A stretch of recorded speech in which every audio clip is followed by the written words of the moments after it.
അനുമോള് ശരിക്കും 16 ലക്ഷത്തിന്റെ PR കൊടുത്തു. 16 ലക്ഷത്തിന്റെ PR ഒക്കെ ആരെങ്കിലും ലോകത്താരെങ്കിലും കൊടുത്തിട്ട് പോകുന്നു? അത്ര വിവരക്കേട് കാണിക്കൂ. അല്ലോ അതൊക്കെ നമുക്ക് ഹറാമാണ്. ഈ സീസൺ 5 എനിക്ക് എത്ര ശതമാനം വോട്ട് കിട്ടിയെന്ന് നിങ്ങൾ പോയി അന്വേഷിച്ചു നോക്കും. എനിക്ക് ഏതാണ്ട് 80% മുകളിൽ വോട്ട് കിട്ടി. ഭാസ്കർ, എന്താ ഇതൊക്കെ? ഏതൊക്കെ സംസാരത്തിലൊക്കെ ഇത്ര അഹങ്കാരം? അഹങ്കാരമല്ല, ധൈര്യം. അപ്പൊ 5 മത്സരാർത്ഥികൾ ടോപ്പ് 5 വരുമ്പോ ഒരു മത്സരാർത്ഥിക്ക് 80% വോട്ടും ബാക്കി 4 പേർക്ക് 20% വോട്ടേ ഉള്ളൂ.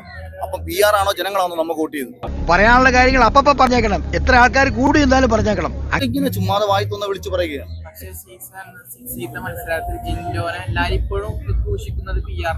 ജിൻഡോ തന്നെ സമ്മതിക്കുന്നുണ്ട് PR എടുത്തിട്ടുണ്ടായിരുന്നു. PR ചെയ്യുന്നൊരു തെറ്റാണോ? സർക്കാരിന് PR ഇല്ലേ?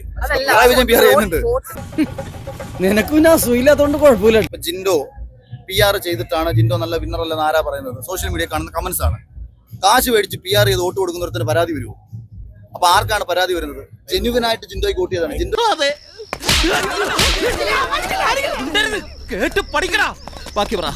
ഇപ്പം സാബുമാൻ ആ ഹൗസിനകത്ത് നിൽക്കുന്നില്ലേ? ബിഗ് ബോസ് ഹൗസിനകത്ത് നിൽക്കാൻ തലകുത്തി മറിഞ്ഞ അഭ്യാസം ഒന്നും കാണിക്കേണ്ട കാര്യമൊന്നുമില്ലെന്ന് സാബുമാൻ തെളിയിച്ചു തന്നില്ലേ? അയാളെന്താ നമുക്ക് ഇട്ട് താങ്ങിയത്? തനി തന്ത വൈബ്. പല കാരണങ്ങളാൽ നമുക്ക് ബിഗ് ബോസ് ഹൗസിൽ കണ്ടിന്യൂ ചെയ്യാൻ പറ്റും. നമുക്ക് അതിന് PR-ഉം ജനങ്ങൾക്ക് കാശ് കൊടുത്ത് വോട്ടും ചെയ്യേണ്ട കാര്യമൊന്നും ഉണ്ടെന്ന് ഞാൻ വിശ്വസിക്കുന്നില്ല. നീ ആള് കൊള്ളാമല്ലോടാ അപ്പക്കാളെ. ഞാളെ ചെറിയ ബുദ്ധി തോന്നിയതാണ്.